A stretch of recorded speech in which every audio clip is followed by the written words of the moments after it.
वंदे मातरम। मैं हूं आपके साथ सीमा चौधरी और बिहार झारखंड के इस बुलेटिन में आप सभी का स्वागत है। चलिए खबरों की ओर रुख करते हैं। जहां रांची में सीएम हेमंत सोरेन ने करमटोली स्थित आदिवासी बालक बालिका छात्रावास में आयोजित सरहू पर्व महोत्सव में शामिल हुए। वहीं मुख्यमंत्री मांदर की थाप पर झूमते नजर आए और खुद भी मांदर बजाते दिखे। इस दौरान मुख्यमंत्री ने कहा कि वैश्विक महामारी के बाद एक बार पुनः हम सब एकत्रित हुए हैं। अपनी सभ्यता, संस्कृति और परंपरा को आगे बढ़ाने में सुखद अनुभूति होती है। हम जहां भी हैं वहां सभी के साथ मिलकर अपनी परंपरा और संस्कृति को आगे बढ़ाते हैं। आदिवासी हमेशा से द्वेष और घृणा से कोसों दूर रहे हैं। मुख्यमंत्री ने कहा कि सभी लोग अपनी परंपरा और संस्कृति को बचाने के लिए एकजुट होते रहते हैं। हमें भी आदिकाल से चली आ रही परंपरा को अक्षुण्ण रखने की आवश्यकता है। मुख्यमंत्री ने बताया कि कल्याण विभाग द्वारा संचालित हॉस्टल्स का जीर्णोद्धार कर हॉस्टल्स की सभी खामियों को दूर किया जा रहा है। अब इन बालक बालिका छात्रावास में रसोई और चौकीदारी की व्यवस्था होगी। यहाँ रहने वाले स्टूडेंट्स को भोजन भी सरकार उपलब्ध कराएगी। हॉस्टल को नया स्वरूप देने का प्रयास किया जा रहा है। सरकार ने आदिवासी बच्चियों के लिए हॉस्टल बनाने का निर्णय लिया है ताकि उन्हें शहर आकर पढ़ाई करने में असुविधा न हो।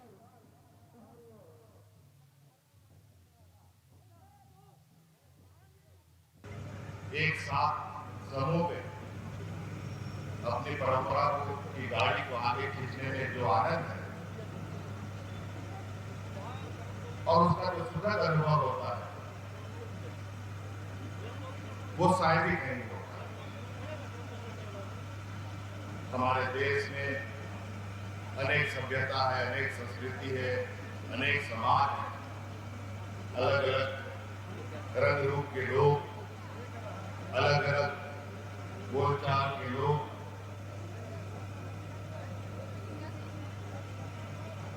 वास करते हैं और सभी लोग कहीं न कहीं अपनी संस्कृति, सभ्यता, परंपरा को बचाने के लिए एकजुट हो गए।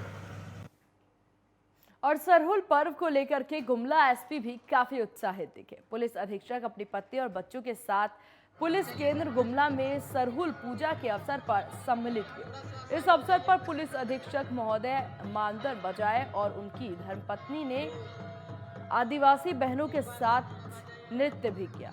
इस दौरान पुलिस अधीक्षक ने प्रकृति की रक्षा करने के लिए सबको प्रेरित किया और बताया कि अगर प्रकृति रहेगी तो ही मनुष्य रहेगा, इसलिए हमें प्रकृति के रूल को अनुपालन करना चाहिए।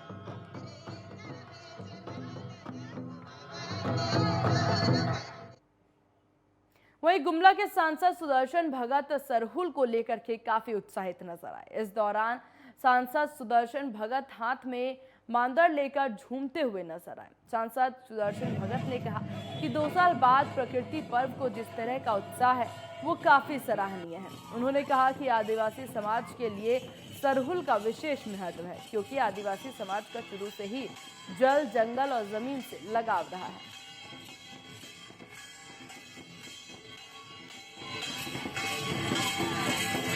काफी उल्लासपूर्ण वातावरण है। प्रकृति के महापर्व सरहुल के किसी पर्व पर लोग काफ़ी उल्लासित हैं। मैं पूरे क्षेत्रवासियों के साथ साथ पूरे राज्यवासियों को मैं इस प्रकृति के महापर्व सरहुल पर मैं बहुत बहुत बधाइयाँ देता हूँ। ये प्रकृति के प्रति सरहुल जो है, प्रकृति के प्रति जो हमारा जो प्रेम है, हमारी जो उसके प्रति जो आस्था है, उस भावना को हम इस त्यौहार के माध्यम से, इस पर्व के माध्यम से हम दर्शाते हैं और उसके प्रति हम आभार व्यक्त करते हैं। वहीं गुमला जिला में सरहुल को लेकर के काफी उत्साह का माहौल दिखा। 2 सालों तक कोरोना के कारण लोग सरहुल पर्व नहीं मना पाए थे, जिसके कारण इस बार लोगों में विशेष उत्साह दिखा। महिला पुरुष पूरी तरह से परंपरागत वेशभूषा में नाच गा करते हुए नजर आए।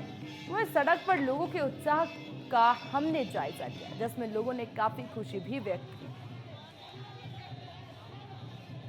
आज गुमला जिला के इस गुमला नगर में सरूल का जो शोभा यात्रा निकला है, ये बहुत उत्साह के साथ यहाँ पर हम लोग संपन्न कर रहे हैं। और मैं आपको बता दे रहा हूँ कि कोरोना काल के बाद 2 साल के बाद आज जो शोभा यात्रा निकला है, ये हमारे उरांव समाज, आदिवासी समाज का बहुत सरूल पर्व को एकदम बहुत ही खुशहाली के साथ हम लोग मना रहे हैं, धूमधाम के साथ मना रहे हैं।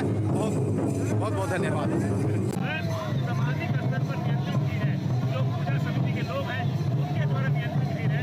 और इस समिति में देख रहे हैं कि महिला पुरुष है, लेकिन पूरी संस्कारों के साथ तरीके से वो जुलूस में निकले हैं। और जो स्पष्ट बताता है कि प्राकृतिक पर्व सरूल को लेकर राज्य और आदिवासी समाज उत्साहित रहता है। उन्होंने कहीं ना कहीं एक अनोखी मिसाल पेश करता है कि आप जब भीड़ में निकलते हैं किस तरह से संस्कार की तरह काम करना है, कैसे उत्साह के साथ आपको रहना है, वो दृश्य यहाँ दिख रहा है, जो स्पष्ट कहा जा सकता है।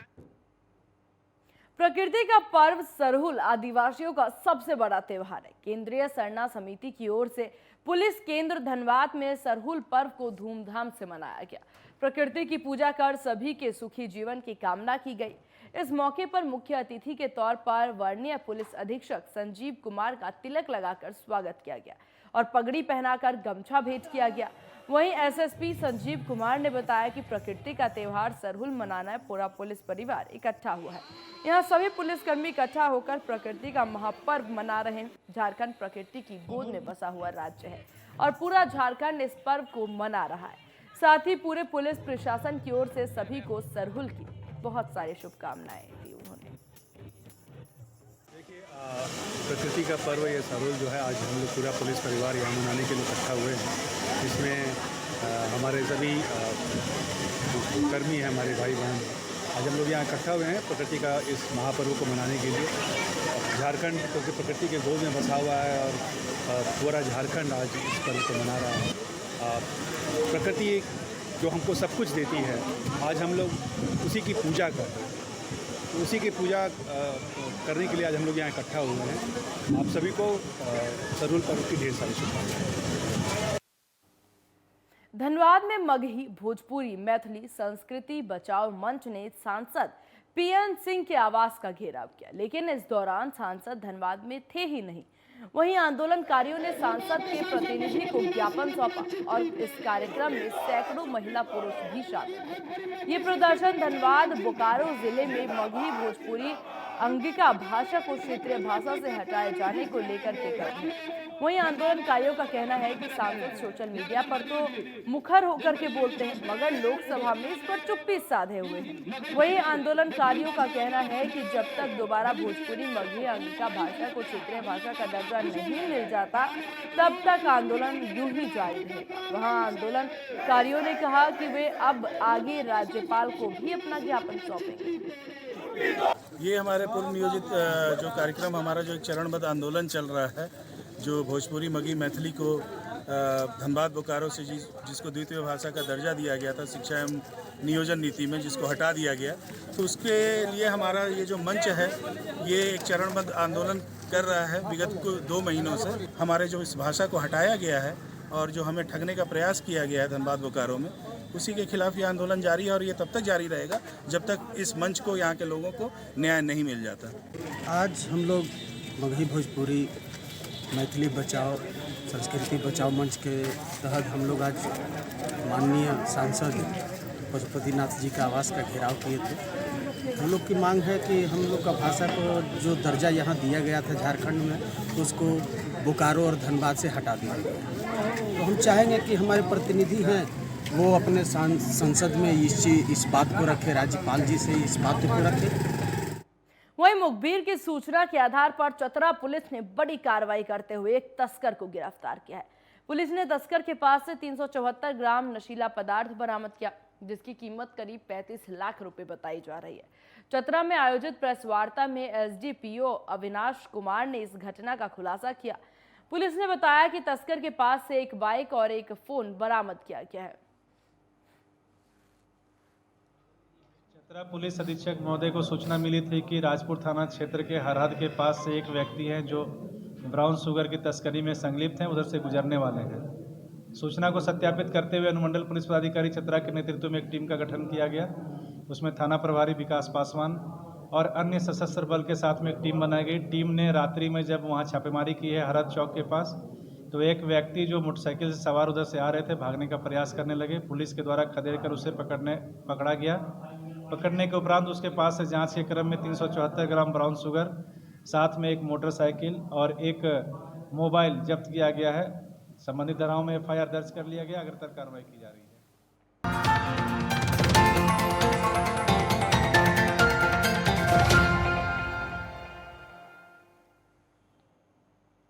ब्रेक के बाद एक बार फिर स्वागत है आप सभी का। चलिए खबरों की ओर रुख करते हैं, जहां गुमला के सिसई थाना क्षेत्र के छारदा रोड पर ट्रैक्टर और बाइक की जोरदार टक्कर में बाइक सवार की मौत हो गई, साथ ही बाइक भी पूरी तरह से क्षतिग्रस्त हो गई। हालांकि हादसे के बाद युवक को आसपास के ग्रामीणों की मदद से तुरंत रेफरल अस्पताल पहुंचाया गया, लेकिन यहां उसकी इलाज के दौरान मौत हो गई। तो झारखंड के गुमला की खबर सामने आ रही है, जहां आपस में ट्रक और बाइक की जोरदार टक्कर हुई और टक्कर के दौरान ही बाइक सवार नीचे गिरा, जिसकी वजह से उसकी मौत हो गई। साथ ही साथ ये भी बताया जा रहा है कि बाइक भी काफी क्षतिग्रस्त हुई है और ये तस्वीरों में देख सकते हैं किस प्रकार से बाइक की स्थिति यहाँ पर दुर्गति देखने को मिल रही है। हालांकि ग्रामीणों द्वारा जब उस व्यक्ति को अस्पताल में पहुंचाया गया तो अस्पताल में इलाज के दौरान ही बता दिया डॉक्टर ने कि इसकी मौत हो चुकी है।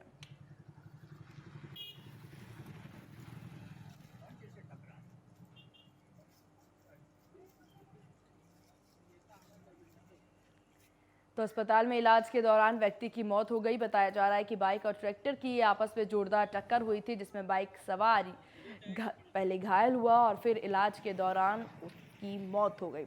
इसके बाद से देखिए साफ तौर पर इस तरह की घटना पर रोक लगाना सबसे ज़्यादा ज़रूरी हो जाता है और बहुत ज़रूरी हो जाता है कि बहुत ध्यान से ही गाड़ी चलाई जाए। वहीं देवघर साइबर DSP सुमित प्रसाद के नेतृत्व में 2 वांछित समेत 9 शातिर साइबर अपराधियों को गिरफ्तार किया गया। जिला के SP धनंजय कुमार सिंह को मिली सूचना के आधार पर साइबर पुलिस ने अलग अलग स्थानों पर छापेमारी कर इन शातिरों को गिरफ्तार किया है। पुलिस ने बताया कि ये सभी लोगों को फोन पे, गूगल पे, ई-वॉलेट पर कैशबैक, फर्जी कस्टमर केयर अधिकारी बन अपनी बातों में फंसाकर उनके साथ ठगी करते थे। पुलिस को इनके पास से 12 मोबाइल और 17 सिम कार्ड बरामद हुए हैं। देवघर पुलिस कप्तान को लगातार जो साइबर अपराधियों के विरुद्ध जो गुप्त सूचना मिल रही है, उसमें कल पथरड्डा OP और बुढ़ई थाना क्षेत्र से 9 साइबर अपराधियों को गिरफ्तार किया गया, जिनके पास से 12 मोबाइल फोन और 17 सिम बरामद हुए हैं। ये बेसिकली साइबर जो नॉर्मल साइबर क्राइम होते हैं, जिसमें कैशबैक के थ्रू जो पैसा लेना हुआ या फिर जो आपका फ़ोन पे और गूगल पे के कस्टमर बनकर के पैसा लेने का काम करते थे। और इनका जो मोडस ऑपरेंडी है, बहुत सिंपल मोडस ऑपरेंडी जो अभी चल रहा है वही है। और इस पे इनका जो आपराधिक इतिहास है, उसमें जो दिनेश मंडल और बिल्टू मंडल है, दोनों पूर्व में भी 2-20 में और 7-20 में जो है वो पूर्व में भी जो है साइबर अपराध में वांछित थे। वही देवघर नगर थाना क्षेत्र स्थित जलसार तालाब से एक 42 साल के अज्ञात व्यक्ति का शव मिलने से इलाके में सनसनी फैल गई। स्थानीय लोगों ने पानी में तैरते शव की सूचना पुलिस को दी। सूचना के बाद मौके पर पहुंची पुलिस ने शव को कब्जे में लेकर पोस्टमार्टम के लिए भेज दिया है। फिलहाल अभी तक शव की शिनाख्त नहीं हो पाई है। पुलिस ने मामला दर्ज कर लिया है और मौत के कारणों का पता करने में जुट गई है। किसकी लाश मिली? जस्ट आधा घंटा पहले सूचना मिली कि जलसार तालाब में एक अज्ञात शव डूबा पानी में तैर रहा है। आकर के हम लोग उसको पानी से निकलवाए हैं और पहचान कराने का प्रयास कर रहे हैं, लेकिन अभी तक पहचान नहीं हुआ है। देखने से लग रहा है निश्चित रूप से नहाने के क्रम में या वो डूबा है। कितनी उम्र हो गई? लगभग 40 से 42 साल का है। देखिए पहचान का प्रयास हम लोग कर रहे हैं। वहीं चतरा जिला मुख्यालय के महुआ चौक इलाके में एक बीड़ी पत्ता के गोदाम में शॉर्ट सर्किट से भीषण आग लग गई। आग लगने से लाखों रुपए के नुकसान की आशंका जताई जा रही है। वहीं आग की सूचना पाकर मौके पर दमकल विभाग की गाड़ियां पहुंची। वहीं गोदाम मालिक ने बताया कि जिस समय घटना हुई उस समय वो नमाज अदा करने के लिए मस्जिद गए थे, लेकिन उन्हें सूचना मिली कि शॉर्ट सर्किट की वजह से आग लग गई।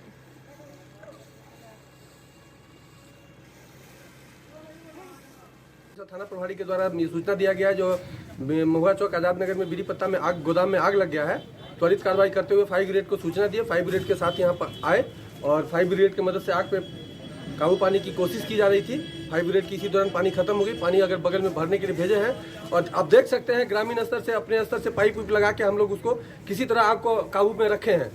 अनुमानित इसमें लगभग 8 से 10 लाख की क्षति होने की सूचना है और ये क्षति और बढ़ सकती है। अगर आग पे पूरी तरह काबू नहीं पाया जाएगा तो और क्षति ये बढ़ सकती है, क्योंकि बगल गोदाम में भी बीड़ी पत्ता रखा हुआ। और अब रुक करते हैं बिहार की खबरों की ओर, जहां बिहार की 24 सीटों पर विधान परिषद के मतदान हुए। वहीं पटना में सीएम नीतीश कुमार ने मतदान केंद्रों पर जाकर के मतदान किया।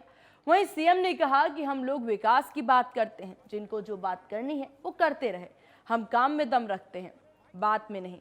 वहीं राज्यसभा में जाने के सवाल पर नीतीश कुमार ने कहा कि ऐसी कोई बात नहीं है, जिनको जो कहना है कहते रहे, समय आएगा तो सब पता चल जाएगा। वहीं बिहार की एक सीट बोचहा पर विधानसभा उपचुनाव होने, जिसको लेकर के सीएम ने कहा कि वे 10 तारीख को प्रचार प्रसार के लिए जाएंगे।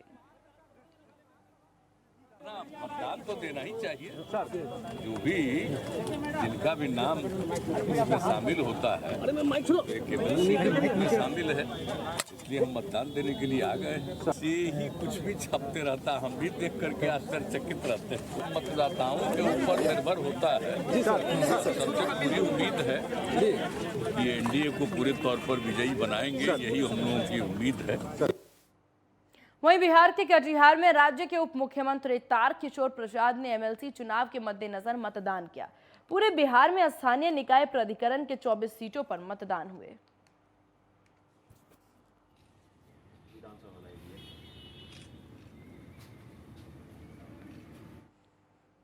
औरंगाबाद जिला में एमएलसी के मतदान हुए। वोटिंग के मद्देनजर प्रशासन ने सुरक्षा के पुख्ता इंतजाम किए थे। वहीं औरंगाबाद के बीजेपी सांसद सुशील कुमार ने भी अपने मत का प्रयोग किया। वहीं उन्होंने कहा कि एनडीए की ही देन है कि जनप्रतिनिधि अपने मत का प्रयोग कर रहे हैं। चुनाव है, इसमें परिणाम आते हैं, कभी जीत होती है, कभी हार होती है।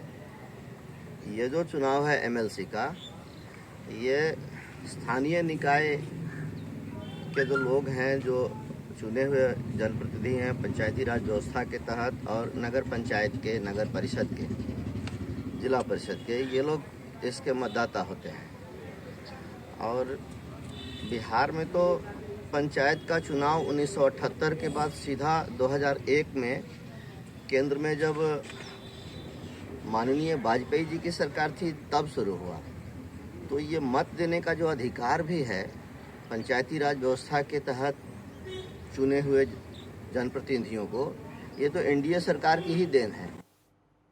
मधुबनी जिले के झंझारपुर अनुमंडल क्षेत्र के कई थाना क्षेत्रों में डीएसपी आशीष आनंद के नेतृत्व में छापेमारी के दौरान भारी मात्रा में शराब बरामद की गई। इसके साथ 4 वाहन और 7 तस्करों को भी गिरफ्तार किया गया। वहीं आशीष आनंद ने प्रेस कॉन्फ्रेंस कर इस बात की जानकारी दी। प्रेस कॉन्फ्रेंस में बताया गया कि अवैध रुपए से 17.28 लीटर विदेशी शराब और 1593 लीटर नेपाली शराब बरामद की गई है। इस मामले में 5 लोगों को गिरफ्तार किया गया और उनमें से एक स्कॉर्पियो और एक मारुति कार भी बरामद की गई। इसके अलावा लखनौर थाने के गांव गुनकारपुर से 498 लीटर विदेशी शराब जब्त की गई। इस मामले में तस्कर फरार होने में कामयाब रहा, लेकिन पुलिस पिकअप वाहनों को जब्त करने में कामयाब रही। इसके बाद भैरव स्थान थाना से 12 लीटर देशी शराब के साथ 2 लोगों को भी गिरफ्तार किया गया। थाना झंझारपुर, थाना लखनौर और थाना भैरव स्थान में अरेस्टिंग और बरामदगी हुई, जिसमें थाना झंझारपुर में लगभग 17 लीटर के आसपास विदेशी शराब और लगभग 1700 लीटर के आसपास नेपाली देसी लीकर बरामद हुए हैं, जिसमें 5 अरेस्टिंग हुई है। एक स्कॉर्पियो, एक मारुति गाड़ी, 2 गाड़ियां भी बरामद की गई है, जिससे धोने का काम किया जा रहा है।